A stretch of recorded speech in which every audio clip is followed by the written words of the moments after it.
금강경 제25강입니다. 전 시간에는 바른 믿음을 받아 지니기가 참으로 어렵다라고 하는 정신치유분에 대해서 살펴보았습니다. 이어서 이번 시간에는 제7 무덕 무설분에 대해서 공부하도록 하겠습니다. 무득 무설. 자, 무득이라는 것은 얻은 바가 없다라는 뜻이죠. 그 다음에 무설은 설한 바가 없다라는 의미입니다. 그래서 얻은 바도 설한 바도 없다라고 하는 그런 말씀이 이제 여기서 설해지고 있습니다. 자, 얻은 바도 없고 설한 바가 없다고 부처님께서 말씀하시는 거예요. 그런데 무엇을 대체 얻은 바가 없고 그 얻은 바가 없다니까 어떻습니까? 얻은 바가 없으니까 설할 것도 없다. 뭐 얻은 바가 있어야 뭐 설하지. 뭐 비유를 하면 내가 뭐 아는 게 있어야 나한테 뭐 이렇게 설명을 하지. 내가 가진 게 있어야 나한테 줄 수 있지. 이런 이치와 같습니다. 그러니까 부처님께서 뭔가 얻었다라는 게 뭘 얻었다는 거죠? 한번 본문을 살펴보겠습니다. 수불이여, 그대는 열애가 안욕따라 삼약삼보를 얻었다고 생각하는가? 이렇게 물었어요. 그러니까 안욕따라 삼약삼보를 얻었다 라고 하는 것은 뭐죠?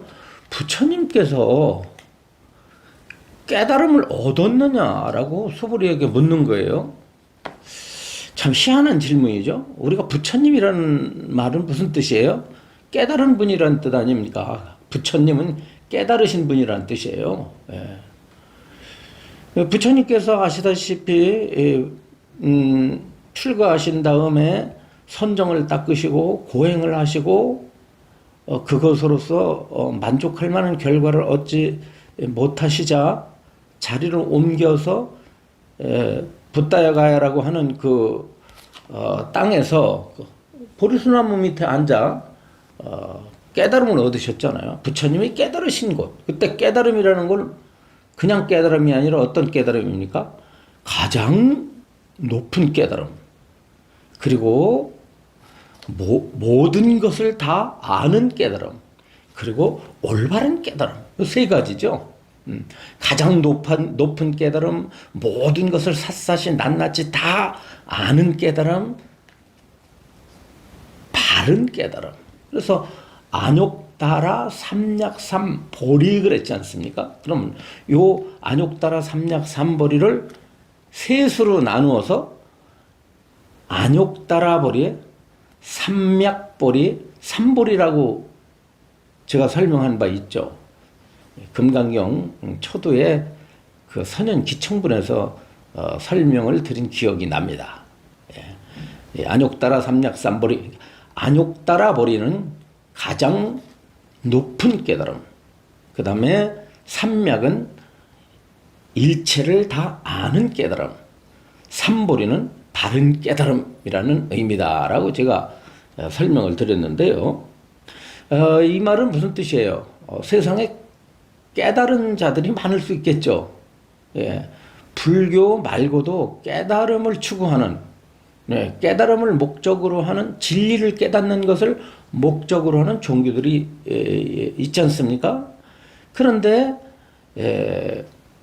유독 부처님만이 가장 높은 깨달음을 얻고 모든 것을 다 아는 깨달음을 얻고 그것도 바르게 깨달았기 때문에 그 깨달음을 설해 놓은 것이 뭐예요? 경전 아닙니까? 우리가 부처님 말씀이라고 믿고 있는 84,000 경이 있잖아요. 그러면 부처님께서는 틀림없이 글자 그대로 부처님은 깨달으신 분이고, 깨달으신 분이라는 건 뭘 깨달은 내용이 있을 거 아닙니까? 깨달은 내용이 있고, 그 다음에 깨달은 내용이 있으니까 그 깨달은 내용을 중생들에게 펼쳐 보이셨단 말이야. 선포하셨단 말이야. 가르치셨단 말이야.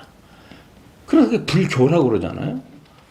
그런데 금강경에서는 뭐라고 말하냐면 부처님께서 수보리에게 질문하기를, 수보리야, 그대는 어떻게 생각하는가? 열애가 안욕따라 삼약삼벌을 얻었다고 생각하는가? 또 열애가 안욕따라 삼약삼벌을 얻은 경지에서 거기에서 그 얻은 바를, 깨달음 속에서 얻은 바를 그대들에게 설명했다고 보는가? 이렇게 질문을 합니다. 참 희한한 질문이죠. 이것은 엄밀한 의미로요, 상상할 수 없는 질문을 하시는 거예요. 부처님은 깨달으신 분이고, 아무튼 그 법인지 도인지를 깨달아서 그 깨달은 경지를, 그 깨달은 내용을 우리들에게 펼쳐 보이셨는데, 그리고 우리들은 그런 것을 기정사실로 받아들이고 있고, 그 가르침을 듣고 실천하려고 노력하고 있고, 또 그렇게 실천하기만 하면 부처님과 같은 경지에 도달할 수 있다고 믿고 있잖아요. 그런데 이런 질문을 부처님께서 하고 계신 겁니다. 이 금강경에서 말입니다. 그러니 이게 금강경이 어렵다라고 할 수밖에 없어요. 참 전번에도 말씀드렸던 그냥 공덕이 있다고 하니까 그냥 우리가 한자로 된 경문을 달달 외운다고 그래서 공덕이야 있겠지만, 과연 부처님의 의도하신 바를 이해할 수 있겠는가, 그렇게 이유기만 해서. 그래서 여러분들도 어렵지만 제 설명을 듣고 있는 걸로 알고 있습니다. 그러자 수보리가 부처님께 살이었다 대답을 합니다. 뭐라고 대답을 합니까? 제가 부처님 말씀을 이해하기로는 정해진 법이 없음을 이름하여 안욕따라 삼약삼불이라 하신 것이요, 이렇게 대답을 합니다. 수보리가 이해하기로는 어떠냐? 부처님께서 깨달으셨다는 것은 정해진 바가 없는 것을 깨달았다라고 하는 겁니다. 정해진 바가 없다는 게 무슨 뜻입니까? 뭘 깨달았다는 것은 정해진 진리가 있는 것을 깨달은 것이 아니라, 이것이 진리다라고 할 만한 내용이 없는 것을 깨달았다는 뜻입니다. 우리는 여태까지 어떤 그 생각을 하고 있습니까? 이 우주 만법을 관통하는 불변에 정해진 법칙이 있을 것이다라고 하는 그런 선입견을 가지고 우리는 공부를 하고 있어요.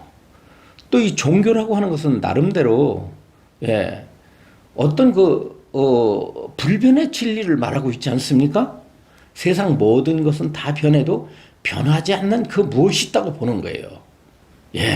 그래서 영원하고 불변하는 그 무엇을 진리라고 우리가 가정해 놓고서 또 그거를 일단 믿고 나서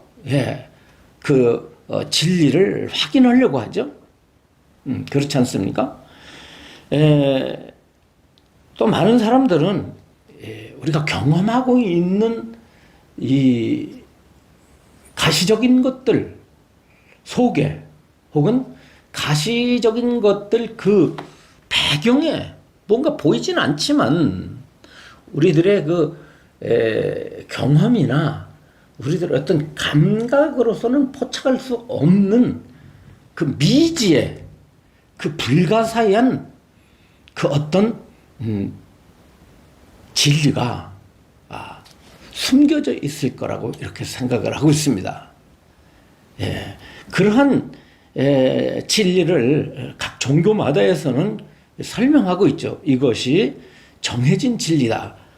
이것이 최고의 진리다. 이것이 불변의 진리다라고 그렇게 주장을 하고 있어요. 근데 이 금강경에서는 수보리가 대답을 하기를 어리석은 대답을 하는 것이 아니라 부처님의 질문의 의도에 맞춰서 적중한 대답을 하고 있습니다. 그것이 뭐냐면 부처님께서 깨달았다라고 하는 것은 어떤 고정불변한 진리가 있어서 그것을 깨달은 것이 아니라 진리라고 할 만한 것이 없다는 걸 깨달았다는 거예요. 쉽게 말하면. 그러니까 깨달음이라는 게 뭐냐면요. 진리를 깨달은 게 아니라 정해진 진리는 존재하지 않는다는 것을 깨달았다는 뜻입니다. 야, 이건 정말 엄청난 말씀이에요. 사실 따지고 보면은. 예. 정해진 진리는 없다. 라는 것으로서 진리를 삼는다라는 말입니다. 진리가 있다면은 어떤 거예요? 진리가 없는 것으로서 진리를 삼는다? 이렇게 말할 수 있을까요? 진리가 없는 것으로서 진리를 삼는다. 그러므로 진리가 있다고 해도 맞지 않고 진리가 없다라고 해도 맞지 않다. 왜냐하면 정해진 진리가 없기 때문에 진리는 없는 것이요. 정해진 진리가 없다는 것으로서 진리를 삼기 때문에 진리는 있기도 한 거죠. 예. 이 말씀의 의미를 잘 알아야 됩니다. 근데 그러면 이와 같은 정해진 진리가 없는 것을 가리켜서 부처님의 깨달음이라 한다라고 이렇게 수보리가 대답을 했는데 누구를 향해서 했다고요? 누구를 향해서 부처님께서 이와 같은 질문을 하시고 수보리는 그에 합당한 대답을 한 것일까? 이것은 곧 소승의 성자들을 향해서 한 것입니다. 소승의 성자 아라한들을 향해서 한 거예요. 아라한들은 어떻게 생각했습니까? 정해진 진리가 있다고 보았죠. 그게 뭡니까? 모든 법이 있고 그 법 속에는 정해진 법칙이 있는데 그 정해진 법칙이 뭡니까? 그게 바로 삼법인입니다. 삼법인. 야, 이 삼법인. 그리고 이게 세 가지의 모든 존재가 지니고 있는 세 가지 불변의 특성들. 그게 뭡니까? 모든 존재는 변한다는 재행무상의 진리. 모든 법 속에는 자아가 없다는 무아의 진리. 모든 존재는 괴롭다는 일체계고의 진리죠. 그래서 재행무상, 재법, 무아, 일체계고 이것을 삼법인이라고 합니다. 이걸 줄여가지고 무상, 무아, 고 이걸 삼법인이라고 그러죠. 인은 뭡니까? 틀림없다라는 뜻이죠. 이 도장인자를 찍으면 새길인자, 딱 진짜 우리가 예를 들어서 서류를 뭐 집을 사고 팔 때 이럴 때 또 어떤 큰 약속을 할 때 그 도장을 찍거나 사인을 하지 않습니까? 그때 보면 인자가 새겨져 있죠. 인자가 뭡니까? 틀림없다. 이건 변하지 않는다라는 의미죠. 예. 그렇듯이 무상과 무아와 고라고 하는 것을 정해진 진리로 봤습니다. 그렇기 때문에 소승의 아라한들은 또 소승의 수행자들은 무엇을 깨달았느냐라고 한다면 삼법인을 깨달았다 이렇게 말을 합니다. 네. 오늘날 저 소승불교권이라고 하는 남방불교, 테라와다, 상자부불교 이렇게 얘기를 하죠. 상자부불교, 남방불교 이렇게 표현을 하지만 대승의 입장에서 볼 땐 소승권입니다. 소승불교 이 수행자들이 한국에 들어가지고 주로 공부를 가리키는 게 뭡니까? 사마타를 가리키고 위파사나를 가리키는데 그때 위파사나를 가리키면서 몸과 마음, 특히 이 오온이죠. 오온. 예. 이 오온, 자아를 이루고 있는 자라고 명명하는 이 구성 요소들, 이 오온을 뭐라고 관찰합니까? 이것은 끊임없이 일어나고 사라지는 무상한 존재요. 이것은 이렇게 찰나 동안도 머물지 못하기 때문에 또 이 오온은 조건지어진 것이기 때문에 이것은 그 속에 고정불변의 주체가 없다, 실체가 없다는 그 무아, 제법 무아를 확인하죠. 세 번째는 이 오온은 끊임없이 고통 속에서 진행되고 있다는 거. 요 세 가지를 계속 들여다보게 합니다. 그걸 뭐라고 그러죠? 예, 그걸 알아채라고 말합니다. 무상을 알아채고 무아를 알아채고 고를 알아채라고 말합니다. 근데 금강경에서는 그 정해진 게 아니다.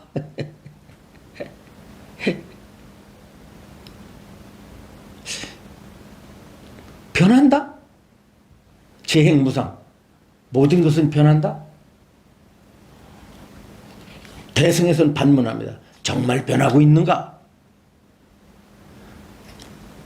오는 무아이다. 이렇게 말해요. 그 무아라는 것, 그렇게 무아라고 규정하고 있는데, 진정 그것이 궁극적 무아냐? 이렇게 또 질문합니다. 소승에서 발견하고 있는 제법 무아가 좀 뭔가 무아는 무아인데 좀 끝까지 규명하지 못한 무아 아니냐? 그리고 소승은 오온이 존재하는데 무아로 보고 있는데 반해서 잘 들으세요. 소승은 오온은 존재한다. 그런데 무아이다. 이렇게 보고 있는데 대승은 그 오온은 존재하는가? 이렇게 반문을 해요. 오히려 오온은 존재하는가? 마치 뭐와 같으냐면은 자동차는 무아이다. 왜냐하면 온갖 갖가지 헤아릴 수 없는 부속품들이 모인 것이기 때문에 자동차가 존재하는 것이 아니라 부속품이 존재한다라고 이렇게 말을 하는 거예요. 소승은. 그러니까 부속품은 존재해요.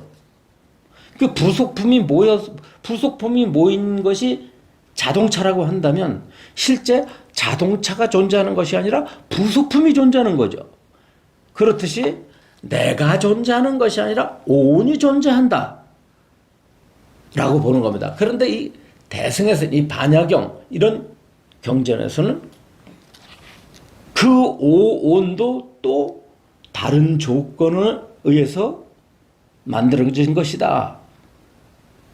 비유를 다시 돌아가면 자동차를 구성하고 있는 수많은 부속품도 다른 부속품에 의해서 만들어진 것이고 그 다른 부속품도 또 다른 요소들에 의해서 만들어진 것이고 끊임없이 아무리 계속 추구해 봐도 이것은 조건에 의해서 나타나고 또 조건에 의해서 나타나고 조건이 조건을 만들고 조건이 조건을 만들고 이렇게까지 연이 불교에서는 이 조건을 연이라고 그러거든요. 인연할 때 연자 이 연이 연을 지어가고 있는 것이지 시간적으로는 그러므로 최초가 없고 공간적으로는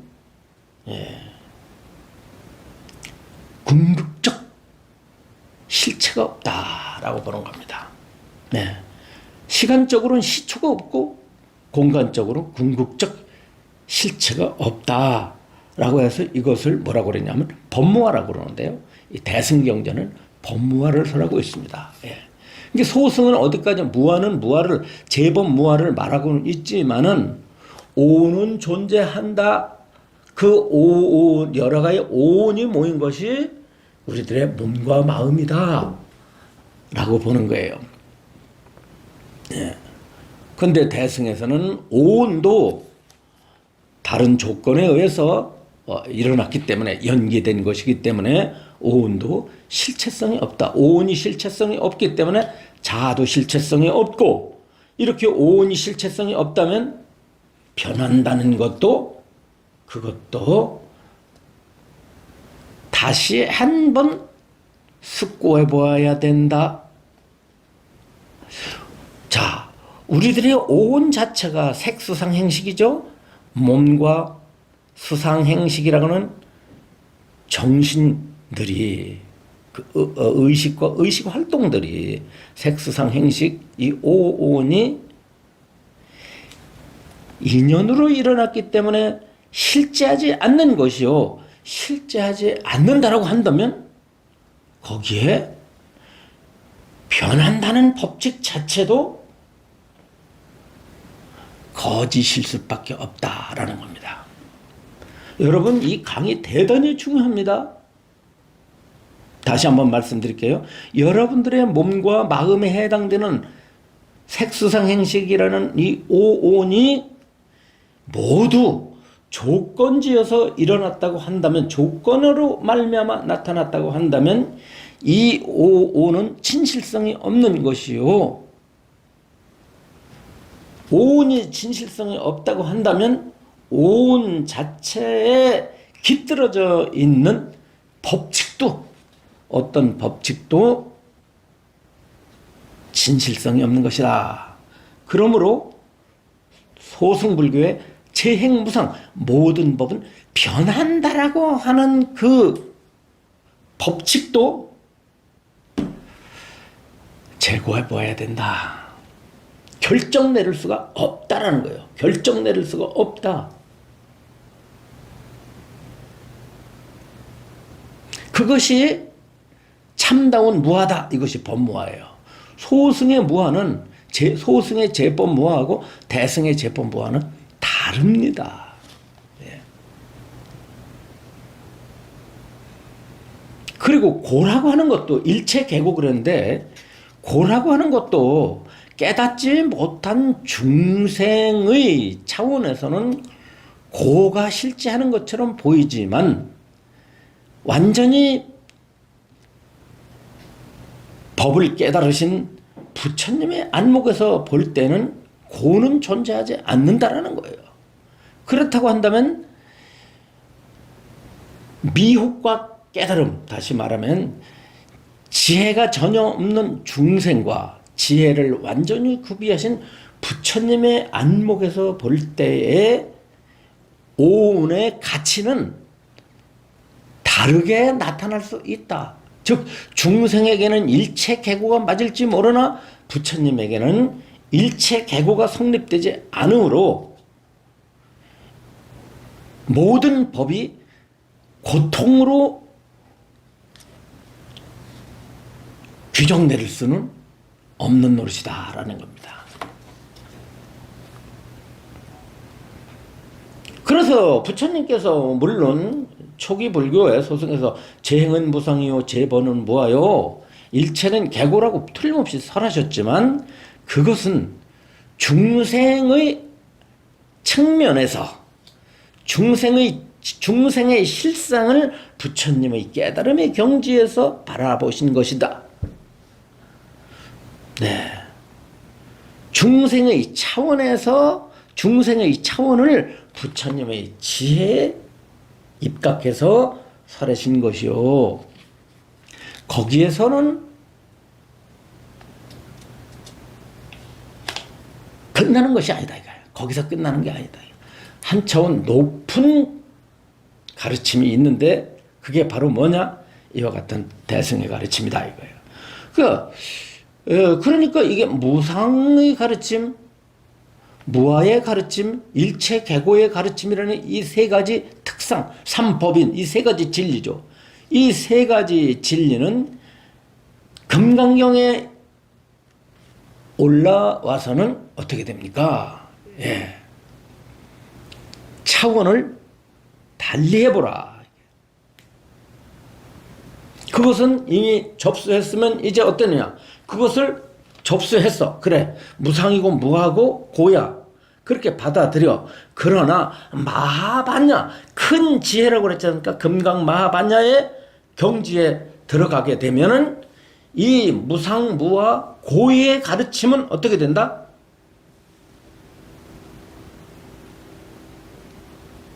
통과.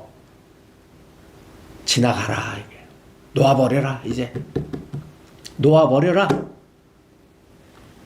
그래서 앞에서 뗏목에 비유했듯이 법도 하물며 버려야 하거늘 법 아닌 것들이야 그랬단 말이에요. 그때 법을 버리라는 게 뭐죠? 지금 말한 정해진 진리가 있다라고 하는 소승의 무상, 무아, 고의 법을, 그 무상, 무아, 고를 중심으로 했던 여러 가지 가르침들, 5온 12처 18개의 이런 것들의 공성을 다시 말하면 공성을 공성을 알아야 된다라는 것입니다. 그래서 지금 부처님께서 깨달으신 바 법은 정해진 바가 없는 법이다. 정해진 바 없는 법. 정해진 바가 없는 법이다. 오온이라고 정하고 18개라고 정하고 12처라고 정하고 무상이라고 정하고 무아라고 정하고 고라고 정해놓은 것들은 이것은 그 본성이 공함으로 공성이에요. 자, 이 금강경은 공성의 바탕위에서 설하고 있다고 그랬죠. 공성이라는 게 뭐예요? 실체성이 없다. 정해진 게 없다. 라는 것을 설에서 소승의 법상을 깨뜨리는 것이다. 소승의 법상을 깨뜨리고 있다. 이게 참 받아들이기 어려운 일이죠. 더구나 소승의 가르침에 침몰되어 있는 사람들은 이와 같은 교설을 이해하기가 대단히 어렵습니다.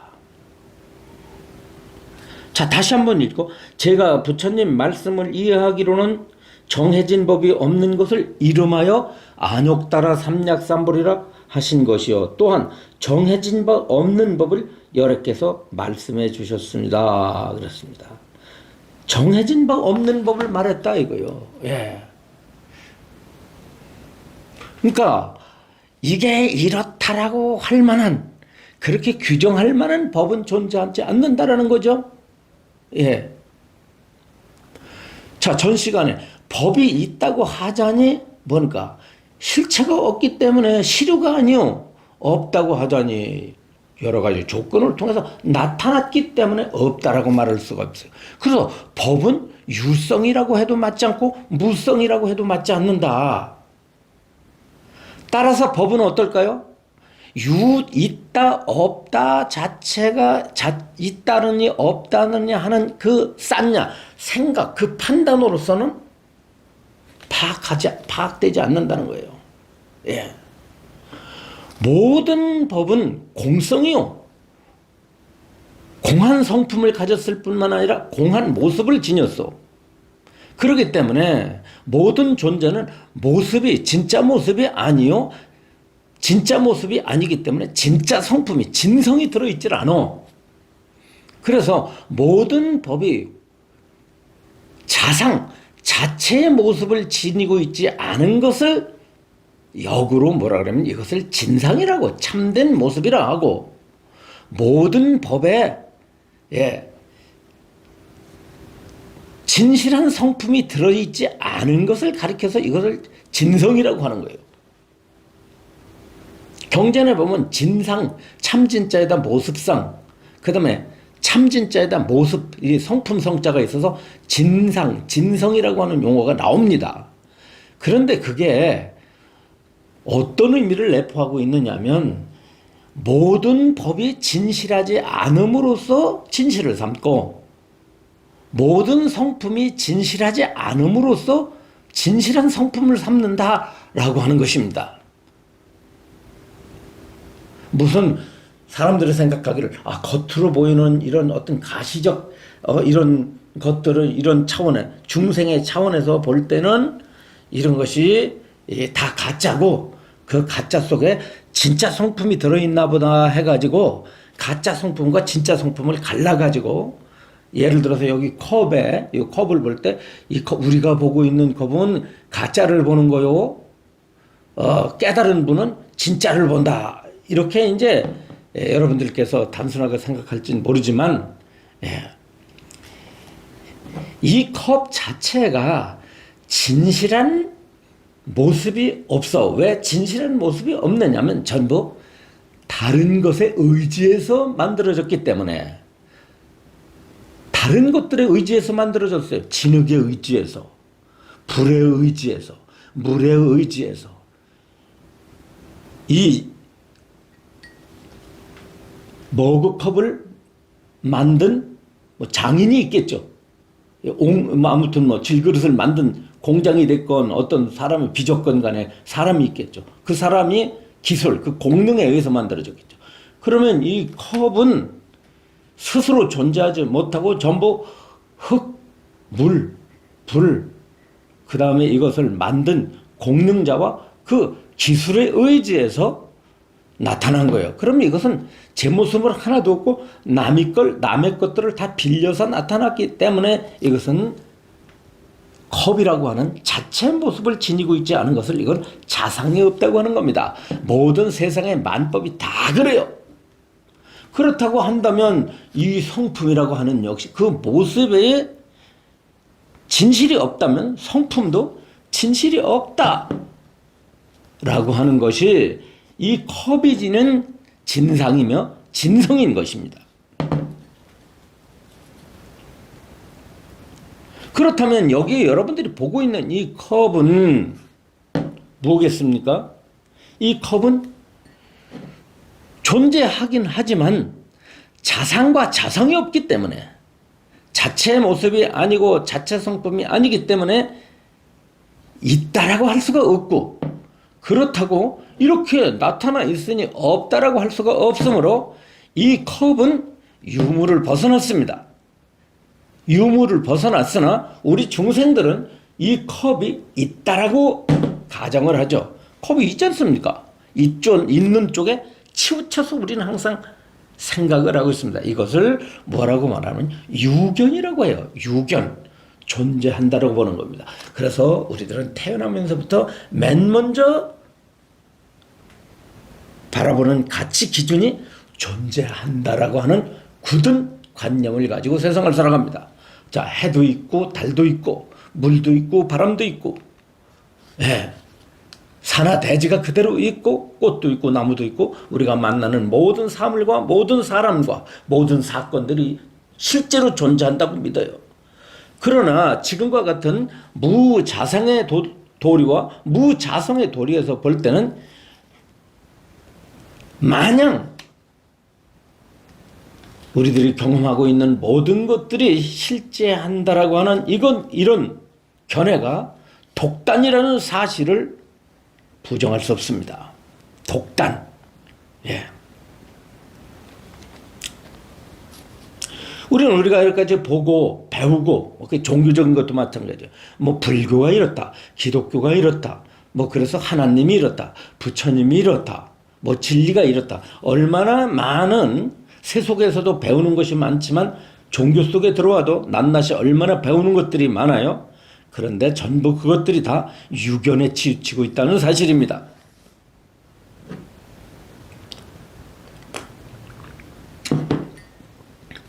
공성을 보지 못하고요. 유무를 벗어난 공성을 보지 못하죠. 자, 이런 공성을 보지 못하고 유견에 치우친 견지에서 바라보니까 어때요? 아, 이렇게 존재하는 컵 속에 어떤 불변의 법칙이 들어있다? 그게 뭐냐? 무상의 법칙, 무아의 법칙, 고의 법칙이 들어있다라고 보는 거예요. 이 속에. 여러분들 몸속에, 여러분들 마음속에. 그래서 여러분들 몸도 무상이고 여러분들 몸도 무아이고 여러분들 몸도 고이다. 여러분들 정신도 마찬가지다. 무상이고 무아고 고이다. 이렇게 결정을 내리고 이것이 정해진 진리라고 그렇게 받아들이고서 수행을 합니다. 금강경에서 볼 때 과연 이러한 태도는 올바른 태도일까?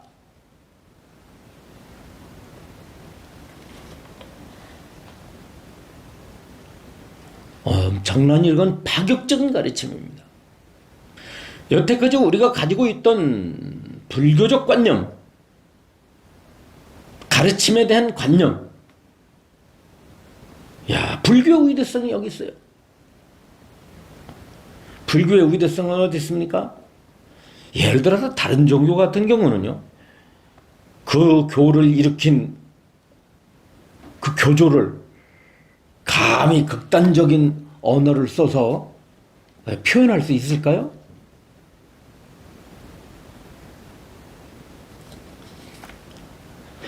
기독교의 희한한 목사님이 한 분 계시죠. 전광훈 씨요.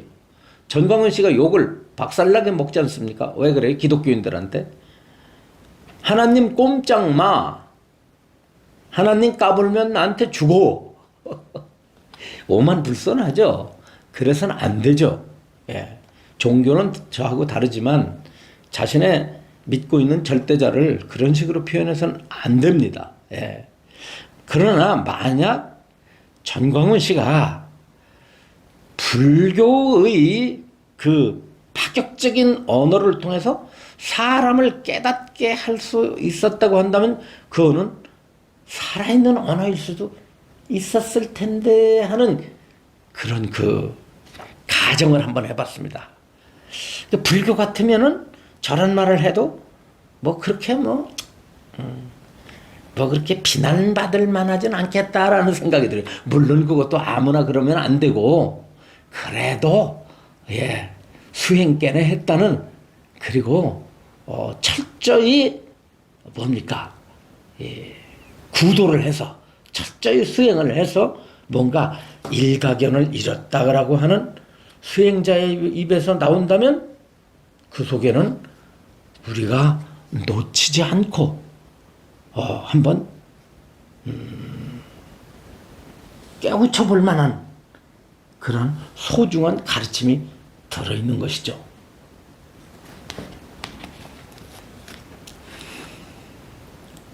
옛날에 운문선사라고 있었습니다. 중국에. 그런데 그분에게 어떤 수행자가 이렇게 말을 해요. 과거에 석가모니 부처님께서는 얼마나 위대하신지 태어나자마자 7걸음을 사방으로 걸어 다니면서 천상천하 유아독존했다고 그렇게 전해집니다. 그랬어요. 석가모니 부처님이 이제 여러분도 아시다시피 부처님은 태어나자마자 사방으로 7걸음을 걸으면서 오른손으로 하늘을 가리키고 왼손으로 땅을 가리키면서 천상천하 유아독존 3계 계고 오당한지 하면서 이렇게 외치고 돌아다니셨다고 기록되어 있잖아요. 그 얘기를 운문선사한테 했더니 운문선사가 그 말을 듣자마자 뭐라고 했느냐면 못된 늙은이 만약 내가 옆에 있었다면 그 사지를 찢어서 개한테나 던져줄 것을 이렇게 말했습니다. 와, 무시무시하죠? 만약 내 앞에서 석가모니가 부처님이 태어나면서 그런 말을 했다고 한다면 내가 그냥 두지 않고 사지를 찢어가지고 개한테 줘? 아니, 부처님을 사지를 찢어서 개한테 줘? 이게 말입니까? 막걸리입니까? 예? 구업을 줘도 이만저만한 구업 아닙니까? 지옥 가잖아요. 지옥 갈 거 아닙니까? 부처님을 회방하고 부처님을 비방하면 지옥 간다고 경전에 써져 있는데 이 선사는 웬일로 부처님을 그런 극악무도한 언어로서 표현을 했는가라고 하는 것입니다. 예. 이런 말을 절대 함부로 해서는 안 되겠지만 선의 도리에서 볼 때는 이것이야말로 천상천하 유아독존의 도리를 살리고 부처님을 살리고 모든 중생을 살리는 설법이라는 거예요. 이게 그 유명한 임재의 살불살조 살부해야 활불 활조 활부모한다 그랬습니다. 부처를 죽여야 부처가 살아나고 조사를 죽여야 조사가 살아나고 부모를 죽여야 부모를 살아나게 한다라고 하는 이런 역설적인 가르침입니다. 자, 우리가 가지고 있는 어떤 관념들, 진리마저도 뭔가 불변하는 무엇이 있을 것이다. 정해진 무엇이 있을 것이다. 하는 것을 이 금강경에서는 단호히 거부합니다. 그렇다고 해서 금강경이 결코 현상을 무시하고 현실을 무시하는 것이 아닙니다. 과연 임재선사는 정말 부처를 죽였을까요? 운문선사는 과연 석가모니 부처님의 천상천하 유화 독존을 그 탄생계를 부정했을까요? 그 속에는 자칫 우리들의 머릿속에 관념으로 머물고 있는, 그리고 무언가가 규정되어 있을 거라고 하는 그러한 사고들을 깨뜨리게 해서